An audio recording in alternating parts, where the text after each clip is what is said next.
محترم سامعین ناظرین، السلام علیکم ورحمۃ اللہ وبرکاتہ۔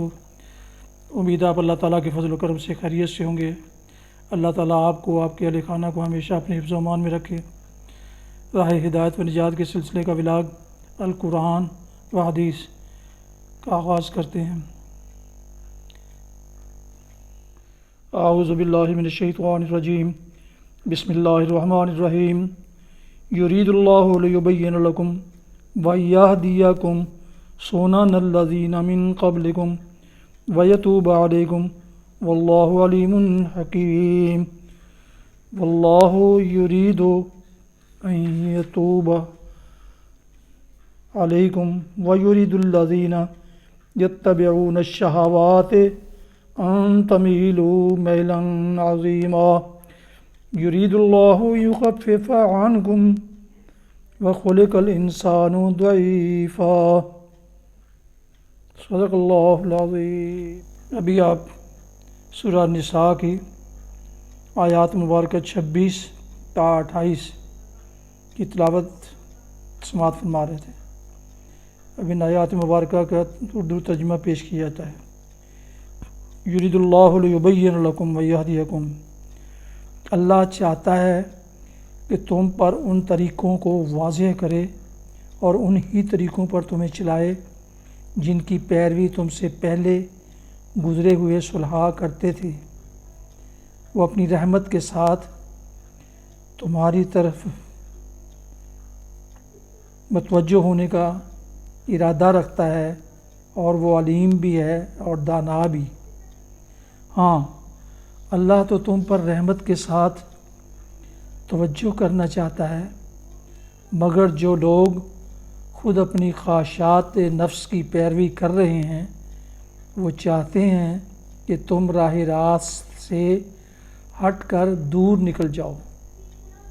اللہ تم پر سے پابندیوں کو ہلکا کرنا چاہتا ہے، کیونکہ انسان کمزور پیدا کیا گیا ہے۔ تلاوت کی جانے والی آیات مبارکہ کی تفسیر سماعت فرمائیے۔ وہ علیم بھی ہے اور دانا بھی۔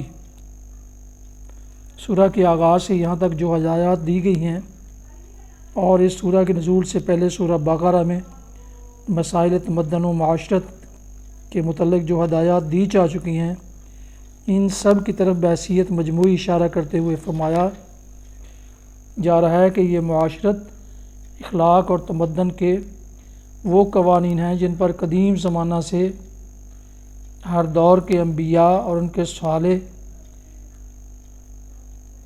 پیرو عمل کرتے رہے ہیں۔ یہ اللہ کی عنایت و مہربانی ہے کہ وہ تم کو جاہلیت کی حالت سے نکال کر صالحین کے طریقہ زندگی کی طرف تمہاری رہنمائی کر رہا ہے۔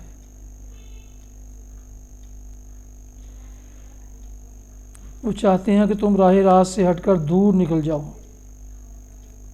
یہ اشارہ ہے منافقین اور قدامت پرست جہلاء اور نواحی مدینہ کے یہودیوں کی طرف۔ منافقین اور قدامت پرستوں کو تو وہ اصلاحات سخت ناگوار تھیں جو تمدن و معاشرت میں صدیوں کے جمے اور رچے ہوئے تعصبات اور رسم و رواج کے خلاف کی جا رہی تھیں۔ میراث میں لڑکیوں کا حصہ، بیوہ عورت کا سسرال کی بندشوں سے رہائی پانا، اور عدت کے بعد اس کا ہر شخص سے نکاح کے لیے آزاد ہو جانا، سوتیلی ماں سے نکاح حرام ہونا، دو بہنوں کے ایک ساتھ نکاح میں جمع کیے جانے کو ناجائز قرار دینا، متبنہ کو وراثت سے محروم کرنا، اور منہ بولے باپ کے لیے متبنہ کی بیوہ اور متعلقہ کا حلال ہونا، یہ اور اس طرح کی دوسری اصلاحات میں سے ایک چیز ایسی تھی جس پر بڑے بوڑھے اور آبائی رسوم کے پرستار چیخ اٹھتے تھے۔ مدتوں ان احکام پر چہمگوئیاں ہوتی رہتی تھیں۔ شرارت پسند لوگ ان باتوں کو لے کر نبی صلی اللہ علیہ وسلم اور آپ کی دعوت اصلاح کے خلاف لوگوں کو بھڑکاتے پھرتے تھے۔ مثلاً جو شخص کسی ایسے نکاح سے پیدا ہوا تھا جسے اب اسلامی شریعت حرام قرار دے رہی تھی، اس کو یہ کہہ کر اشتعال دلایا جاتا تھا کہ لیجئے آج جو نئے حکام وہاں آئے ہیں ان کے روح سے آپ کی ماں اور آپ کے باپ کا تعلق ناجائز ٹھہرا دیا گیا ہے۔ اس طرح یہ نادان لوگ اس اصلاح کے کام میں رکاوٹیں ڈال رہے تھے جو اس وقت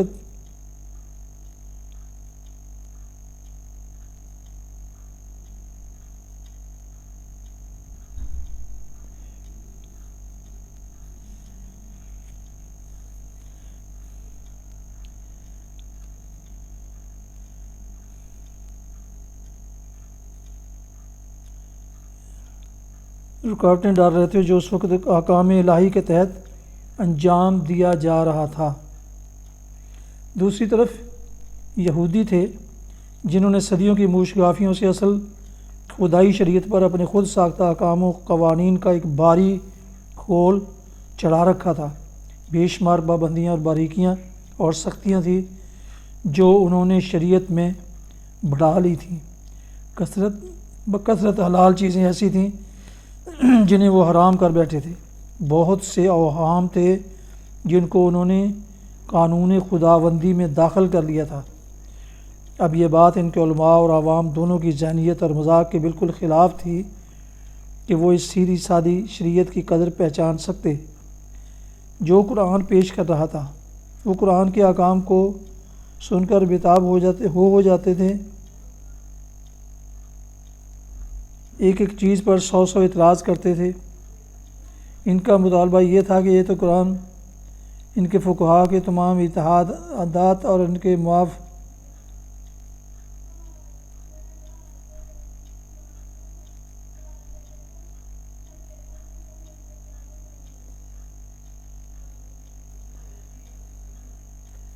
ان کا مطالبہ یہ تھا کہ یا تو قرآن ان کے فقہا کے تمام اجتہادات اور ان کے اسلاف کے سارے اوہام و خرافات کو شریعت الہی قرار دے، اور ورنہ یہ ہرگز کتاب الہی نہیں ہے۔ مثال کے طور پر یہودیوں کے ہاں دستور تھا کہ ایام ماہواری میں عورت کو بالکل پلید سمجھا جاتا تھا۔ نہ اس کا پکایا ہوا کھانا کھاتے، نہ اس کے ہاتھ کا پانی پیتے، نہ اس کے ساتھ فرش پر بیٹھتے، بلکہ اس کے ہاتھ سے ہاتھ چھو جانے کو بھی مکروہ سمجھتے تھے۔ ان چند دنوں میں عورت خود اپنے گھر میں اچھوت بن کر رہ جاتی تھی۔ یہی رواج یہودیوں کے اثر سے مدینہ کے انصار نے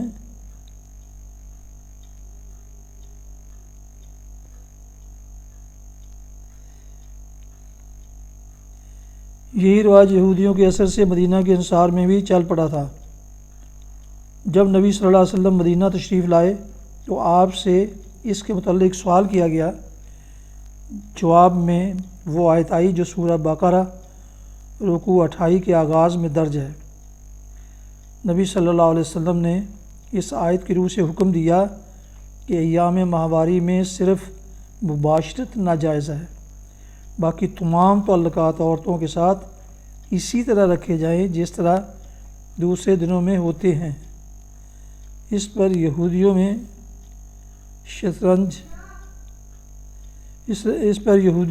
شور مچ گیا۔ وہ کہنے لگے کہ یہ شخص تو قسم کھا کر بیٹھا ہے کہ جو کچھ ہمارے ہاں حرام ہے اسے حلال کر کے رہے گا، اور جس چیز کو ہم ناپاک کہتے ہیں اسے پاک قرار دے گا۔ پیرو عمل کرتے ہیں۔ یہ اللہ کی عنایت و مہربانی ہے کہ وہ تم کو جاہلیت کی حالت سے نکال کر صالحین کے طریقہ زندگی کی طرف تمہاری رہنمائی کر رہا ہے۔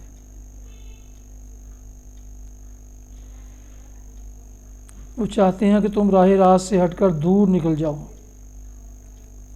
یہ اشارہ ہے منافقین اور قدامت پرست جہلاء اور نواحی مدینہ کے یہودیوں کی طرف۔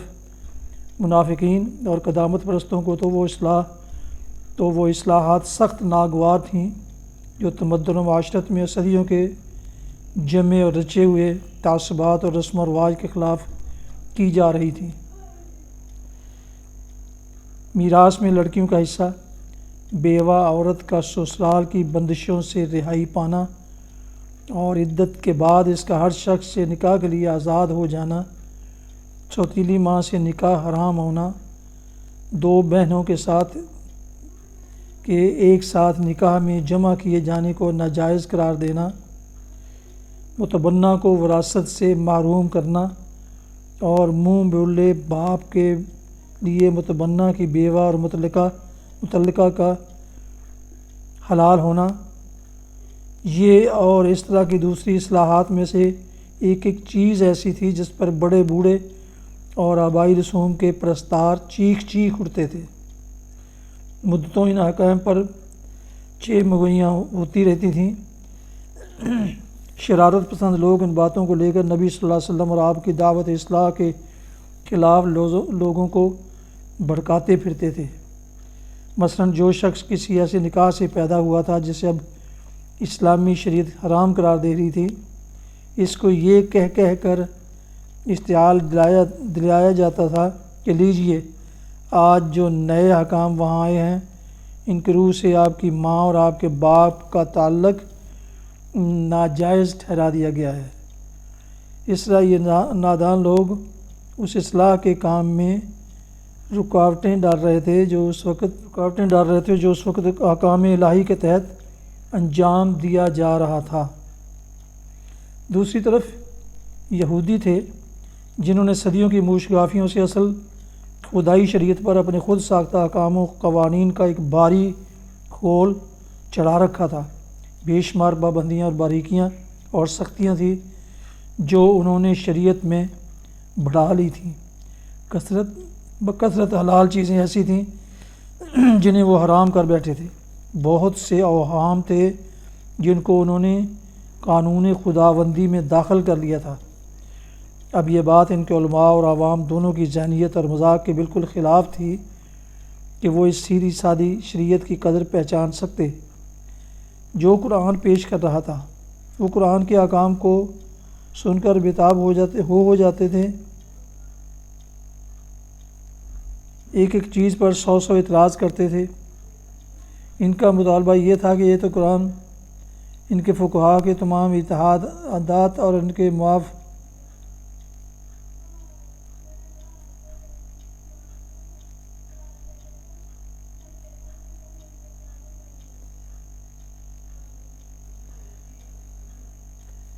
ان کا مطالبہ یہ تھا کہ یا تو قرآن ان کے فقہا کے تمام اتحادات اور ان کے اسلاف کے سارے اوہام و خرافات کو شریعت الہی قرار دے، اور ورنہ یہ ہرگز کتاب الہی نہیں ہے۔ مثال کے طور پر یہودیوں کے ہاں دستور تھا کہ ایام ماہواری میں عورت کو بالکل پلید سمجھا جاتا تھا، نہ اس کا پکایا ہوا کھانا کھاتے، نہ اس کے ہاتھ کا پانی پیتے، نہ اس کے ساتھ فرش پر بیٹھتے، بلکہ اس کے ہاتھ سے ہاتھ چھو جانے کو بھی مکروہ سمجھتے تھے۔ ان چند دنوں میں عورت خود اپنے گھر میں اچھوت بن کر رہ جاتی تھی۔ یہی رواج یہودیوں کے اثر سے مدینہ کے انصار نے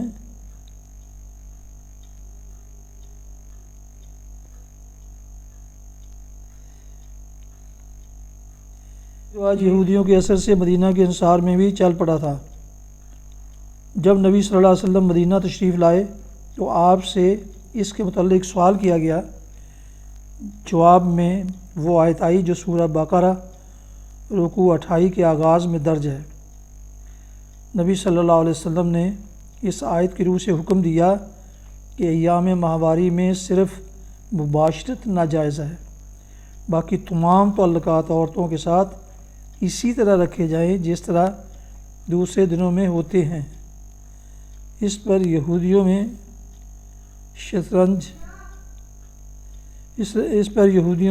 شور مچ گیا۔ وہ کہنے لگے کہ یہ شخص تو قسم کھا کر بیٹھا ہے کہ جو کچھ ہمارے ہاں حرام ہے اسے حلال کر کے رہے گا، اور جس چیز کو ہم ناپاک کہتے ہیں اسے پاک قرار دے گا۔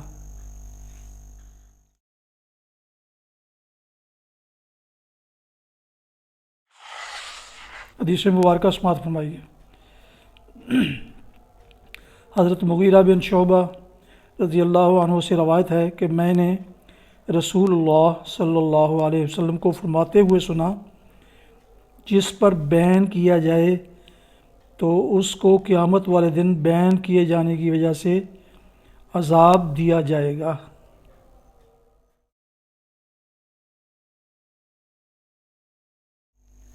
ناظرین و سامعین محترم، یہ تھا آج کا راہ ہدایت و نجات کے سلسلے کا ولاگ القرآن و حدیث، جس میں سورہ نساء کی آیات مبارکہ 26 تا 28 کی تلاوت، ترجمہ و تفسیر بیان کی گئی۔ اس کے علاوہ ایک حدیث مبارکہ بھی آپ کی خدمت میں پیش کی گئی۔ ولاگ ختم کرنے سے پہلے ایک ضروری گزارش ہے کہ جن دوستوں نے ابھی تک میرے یوٹیوب چینل راہ ہدایت _ رشیدی یا دوسرا چینل ہے BA رشیدی، دونوں میں سے کسی ایک کو ابھی تک سبسکرائب نہیں کیا، تو برائے مہربانی دونوں میں سے کسی ایک کو یا دونوں کو سبسکرائب کر کے، لائک کر کے، بیل آئیکن کو ضرور پریس کر لیں، تاکہ آنے والے ایسے روحانی اور قرآنی ولاگز اب تک باقاعدہ اور بروقت پہنچتے رہیں۔ اللہ تعالیٰ آپ کا حامی و ناصر ہو۔ اللہ تعالیٰ آپ کو، آپ کے اہل خانہ کو ہمیشہ اپنی زمان میں رکھے۔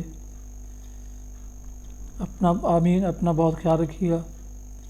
اپنی دعاؤں میں پاک وطن، والدین، اعزاء و اقارب، دوست و احباب کے علاوہ اس نشیز کو بھی شامل کر لیں تو میں انتہائی ممنون ہوں گا، مشکور ہوں گا، شکر گزار ہوں گا۔ اسی پر ولاگ کا اختتام کرتے ہیں۔ السلام علیکم ورحمۃ اللہ وبرکاتہ۔ پاکستان زندہ باد۔